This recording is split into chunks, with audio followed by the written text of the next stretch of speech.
فأنا ناصح لإخواني بالصدع بالحق تبيض وجوههم. السكوت في مسألة الحزبية يضرها، فاصدع بما تؤمر وأعرض عن المشركين. سلامي على دماج ورجالها والشيخ يحيى ودار العلم يا سعد بانيها. بسم الله الرحمن الرحيم. الحمد لله حمدا كثيرا طيبا مباركا فيه كما يحب ربنا ويرضى. وصلى الله على نبينا محمد وعلى آله وصحبه wasallam. Amma ba'du. Ikhwan fiddin, kembali kita mengkaji kajian dari kitab Al-Jami'us Sahih fi Tauhid Rabbil Alamin. Kumpulan yang sahih dari sisi landasan hukumnya berupa ayat dan hadis, yakni hadis yang sahih pada materi pengesaan Rabb semesta alam, yakni tauhid, mentunggalkan Allah Rabbul Alamin. Yang mana ini merupakan tulisan dari Fadilatul Syekh Abu Amr Abdul Karim Al-Hajuri Al-Umari hafizahullah taala. Dan pada pertemuan malam terakhir, malam sebelumnya, alhamdulillah telah kita selesaikan judul bab pada beberapa pertemuan malam terakhir tentang ibadah yang agung kepada Allah Subhanahu wa taala, ta'zimullah, mengagungkan Allah. Dan pada pertemuan malam hari ini kita akan ambil judul bab baru. Kita baca kata sang penulis, semoga Allah menjaga beliau. Bab at-tauhid awwal wajibin 'ala al-'abid. Tauhid adalah kewajiban yang paling pertama kali terhadap hamba-hambanya. Kewajiban yang paling pertama kali.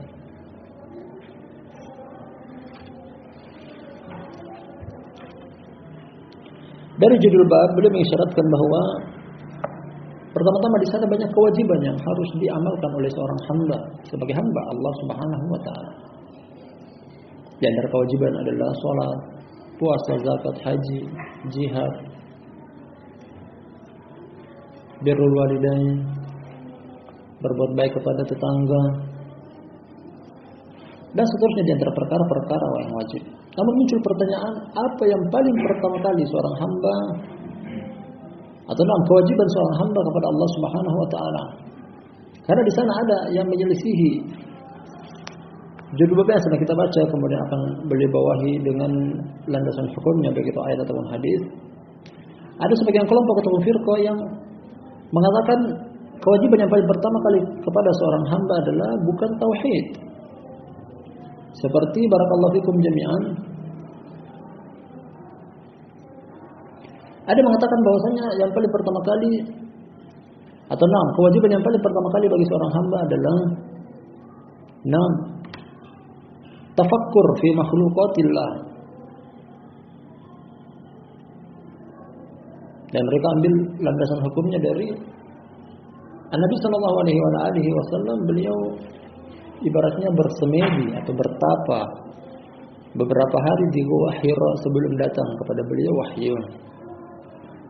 Nah, dari sini beberapa kelompok menjadikan bagian daripada ibadah kepada Allah Subhanahu wa taala adalah bertapa atau bersemedi, baik itu di kuburan wali fulan yang mereka anggap adalah kiai, orang soleh dan semisalnya.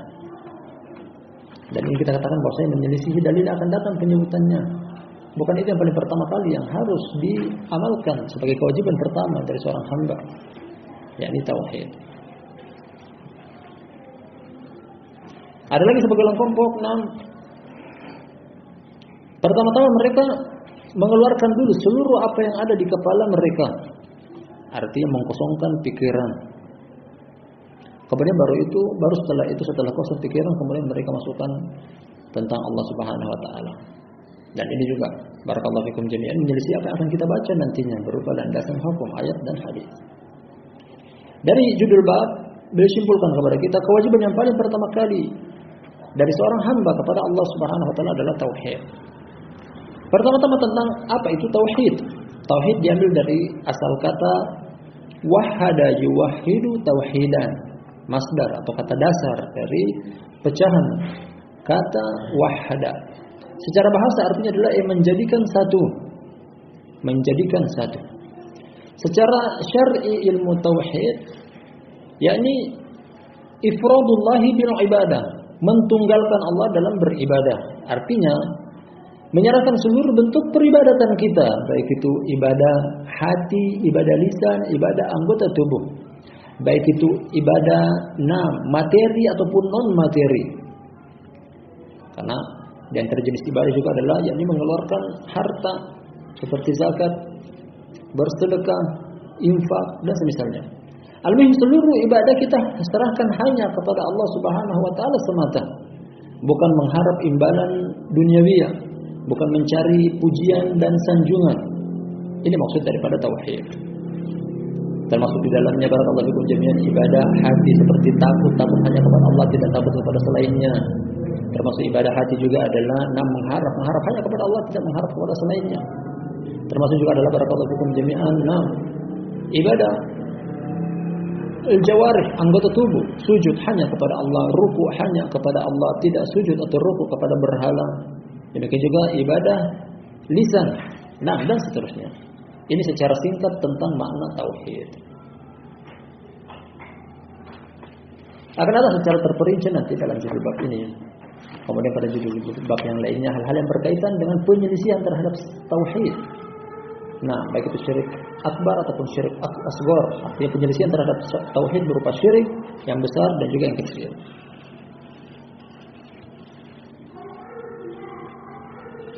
Kita baca landasan hukumnya ada 3 ayat dan beberapa hadis. Kata sang penulis, semoga Allah menjaga beliau. Qala Allah Jalla fi 'ula, berkata Allah yang mulia ketinggiannya, wa ma khalaqtul jinna wal insa illa liya'budun. Surat Ad-Dariyat ayat yang ke-56. Tidaklah aku menciptakan jin dan manusia melainkan untuk menyembahku.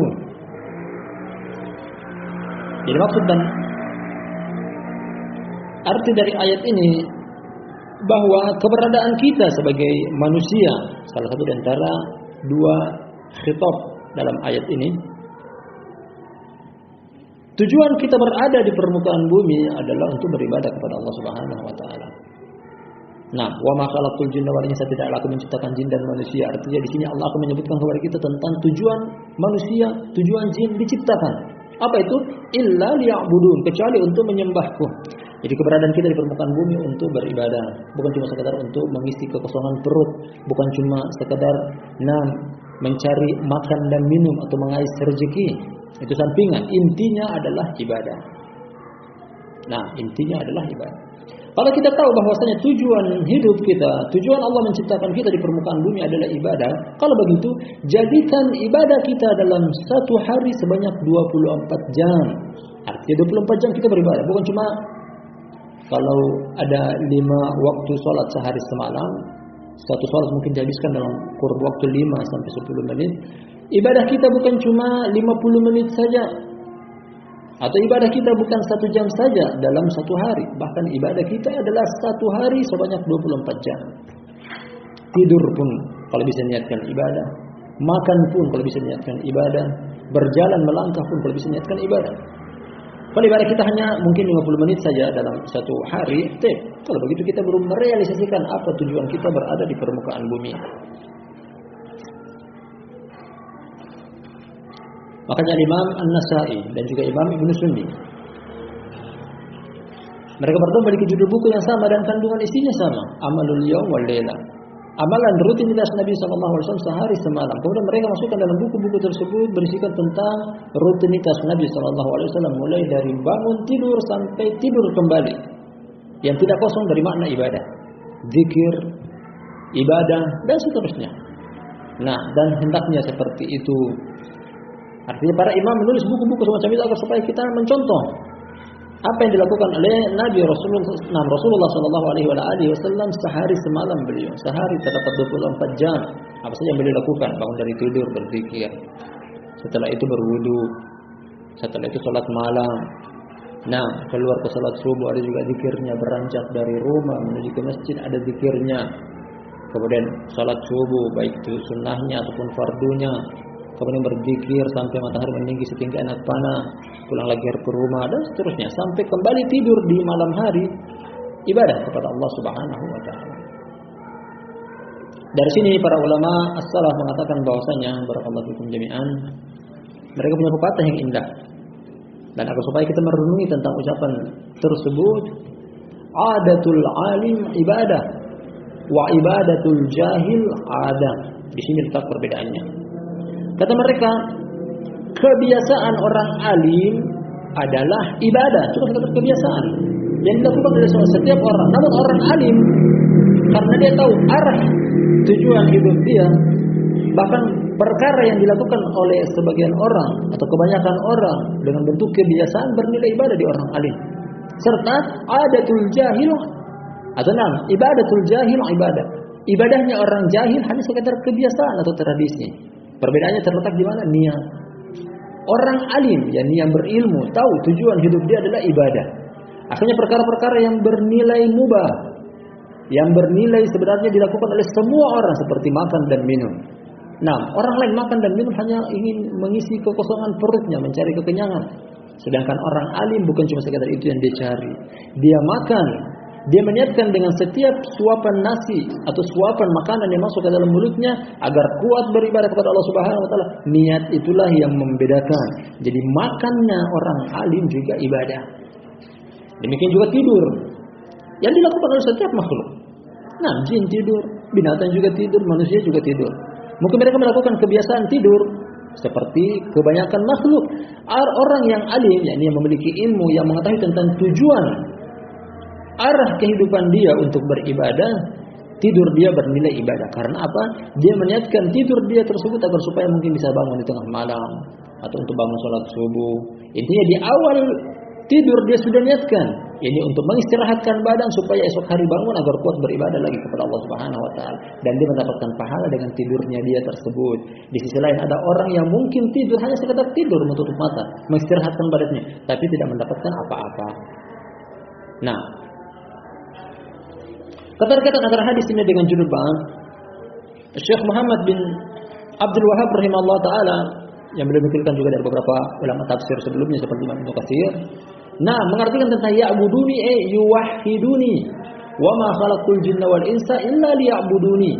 Tidaklah aku menciptakan jin dan manusia melainkan agar supaya mereka beribadah kepadaku. Makna ibadah di sini yuwahhidun, agar mereka mentauhidkan aku.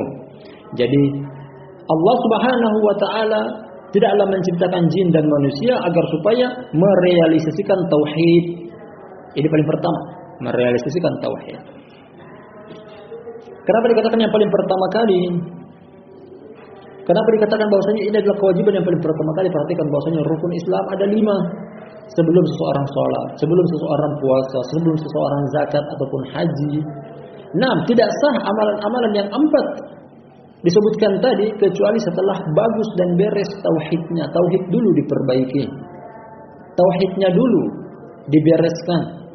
Adapun tentang makna dari tafsir akan datang nanti, maksud kami tentang tauhid akan datang nanti judul bab tersendiri tentang tafsir tauhid atau tafsir la ilaha illallah. Di sana kita akan kaji tentang makna yang tepat, karena kebanyakan orang memaknai la ilaha illallah dengan pemahaman yang keliru. Di sana kita akan kaji nantinya.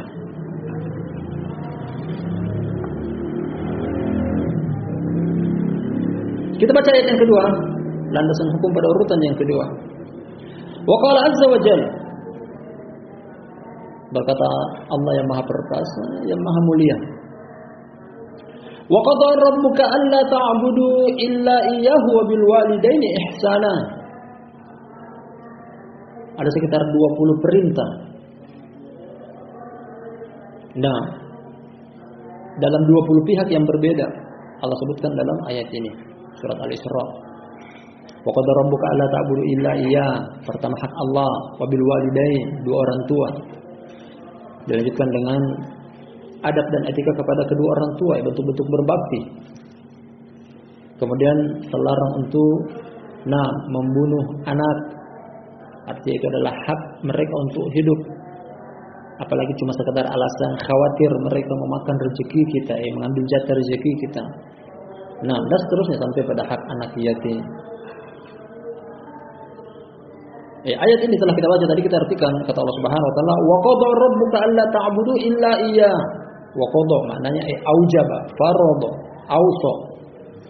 Rabb engkau menetapkan agar supaya engkau tidak beribadah kecuali hanya kepada Dia. Nah, tidak beribadah kecuali hanya kepada Dia. Sama dengan kalimat la ilaha illallah, di dalamnya terdapat nafi dan isbat. Wa bil walidaini ihsana, dan terhadap kedua orang tua berbaktilah, berbuat baiklah. Kita katakan tadi bahwasanya ayat ini menyebutkan tentang beberapa perintah yang berkaitan dengan beberapa pihak yang memiliki hak dari kita, orang tua, anak. Namun sebelum itu semuanya Allah mulai dengan hak yang paling pertama serta utama, hak Allah Subhanahu wa taala, apa itu diibadahi. Sebagaimana nanti akan datang dalam hadis. Nah, Allah Subhanahu wa taala punya hak yang bisa dia tuntut dari setiap kita sebagai hambanya. Nah, di antaranya disebutkan di ayat sini, Allah ta'budu illa iyyah. Hendaknya atau Rabb engkau mewasiatkan, Rabb engkau mewajibkan, Rabb engkau menetapkan agar supaya kalian tidak beribadah kecuali hanya kepada Dia. Jadi ayat ini menetapkan bahwasanya ibadah kepada Allah adalah perkara yang paling pertama sebelum kita penuhi hak-hak orang lain. Orang tua punya hak yang luar biasa dari kita, karena dengan perantara mereka lah, barakallahu fikum jami'an, kita berada di permukaan bumi. Nah, nanti kita keluar dari rahim ibu kita, mulai dari dia mengandung, melahirkan, kemudian merawat, menjaga, mendidik, sampai kita menjadi anak yang dewasa. Jasa orang tua ada pada kita. Namun sebelum orang tua, perhatikan, Allah Subhanahu wa taala menempatkan urutan paling pertama kali yang harus dipenuhi haknya adalah Allah Subhanahu wa taala menunjukkan bahwasanya sebelum kita berbakti, sebelum kita melakukan kewajiban-kewajiban kita sebagai seorang insan yang berinteraksi, bersosialisasi dengan masyarakat secara umum, baik itu yang dekat ataupun yang jauh, paling pertama adalah hak Allah dipenuhi. Apa hak Allah? Ibadah, yakni tauhid. Jadi keterkaitan antara ayat ini dengan judul di atas bahwasanya tauhid dulu paling pertama. Tauhid dulu. Ayat yang serupa dengan ayat ini datang dari barakallahu fikum jami'an surat 6 Al-An'am. Surat Al-An'am menyebutkan, datang dari surat An-Nisa tentang hukukul asyara. Hukukul asyara 10 pihak yang memiliki hak. Arti hak di sini adalah yang wajib bagi kita untuk menunaikannya. Termasuk hak bertetangga, termasuk hak sesama kaum muslimin. Nah, namun yang paling pertama dipenuhi adalah sebelum memenuhi hak yang lainnya, hak Allah lebih duluan. Hak asasi namanya, hak yang paling pertama, hak yang paling utama. Makanya barakallahu fikum jami'an, dusta kita dengar dari orang-orang barat ketika mereka menggembar-gemborkan tentang hak asasi manusia. Bahkan mereka juga tidak lupa untuk mendeklarasikan tentang hak asasi binatang, bahwasanya mereka pun penuhi hak binatang. Jangan ada yang punah, harus dijaga, dipelihara. Nah, namun ketika mereka tidak memenuhi hak Allah Subhanahu wa taala yang paling pertama, mereka tidak mungkin bisa untuk memenuhi hak yang lainnya. Nah, kalau Allah tidak mereka ibadahi, kalau hak Allah selalu mereka langgar, tidak mungkin mereka mau memenuhi hak yang lainnya. Hak orang tua saja mereka tidak penuhi, hak istri saja mereka tidak penuhi, apalagi mau menunaikan hak-hak yang lainnya. Orang yang memenuhi hak Allah Subhanahu wa taala, yakni tauhid, yang mentauhidkan Allah, mereka lah orang yang paling bisa untuk memenuhi hak-hak kepentingan orang lain. Karena di situ diajarkan, Allah mengajarkan bahwasanya peduli kepada sesama. Hak Allah berbakti, hak tetangga berbuat baik, jangan dicelakai.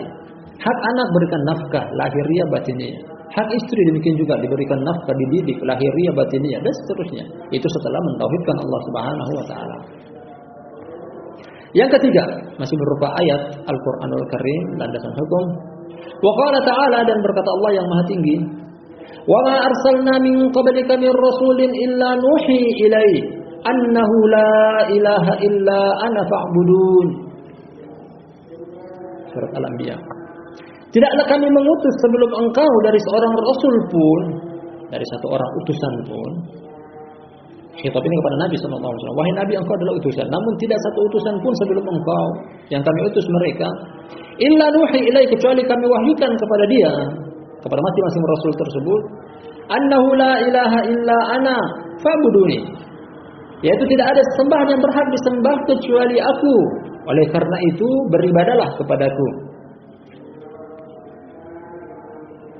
Ayat ini serupa dengan ayat yang datang dari surat An-Nahl.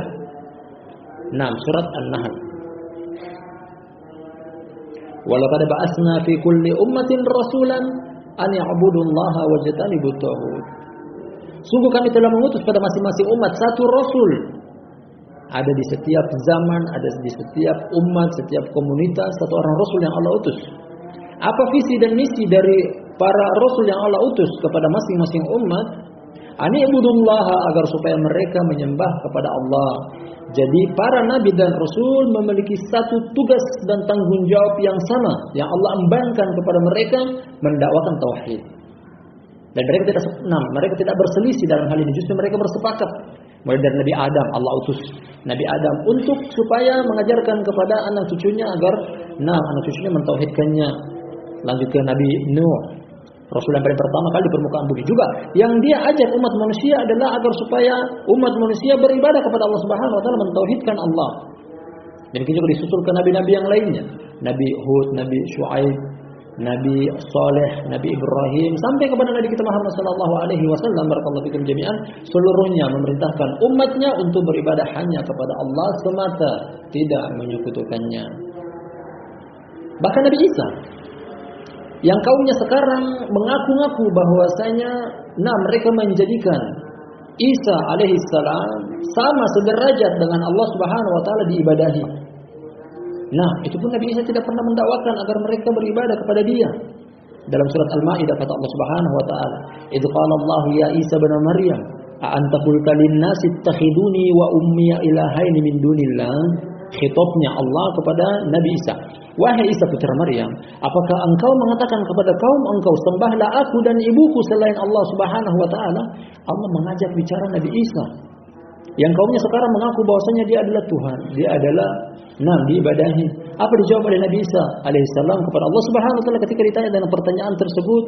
Subhanak ma yakunu li an aqula ma laysa li bihaq in kuntu qultuhu faqad alimta ta'lamu ma fi nafsi wa la a'lamu ma fi nafsika innaka anta 'allamul ghuyub.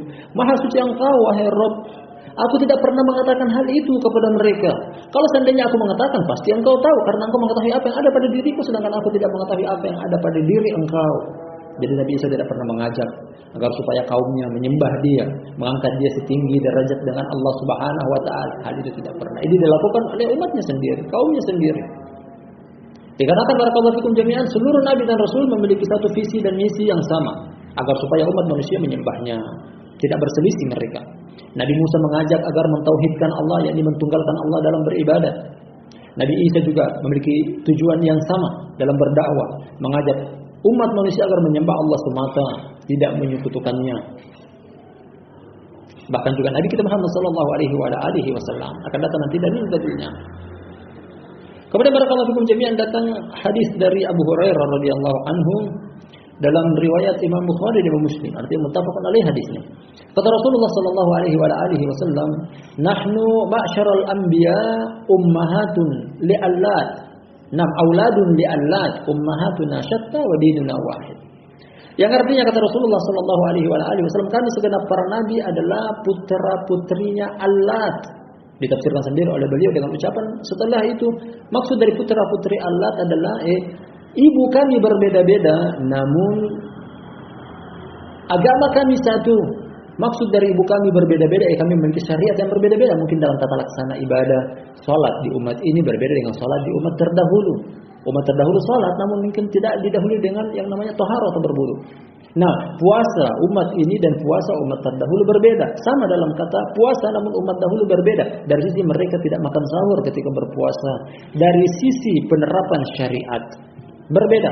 Makanya kata Allah Subhanahu wa taala, "Likullin ja'alna minkum syir'atan wa minhaja." Masing-masing dari kalian wahai para nabi kami jadikan syariat-syariat tersendiri, metode ibadah sendiri. Namun mereka sepakat pada satu perkara, apa itu tauhid. Tidak satu nabi pun, tidak satu rasul pun kecuali mereka bersepakat untuk mentauhidkan Allah semata, beribadah hanya kepada Allah, tidak kepada yang lainnya.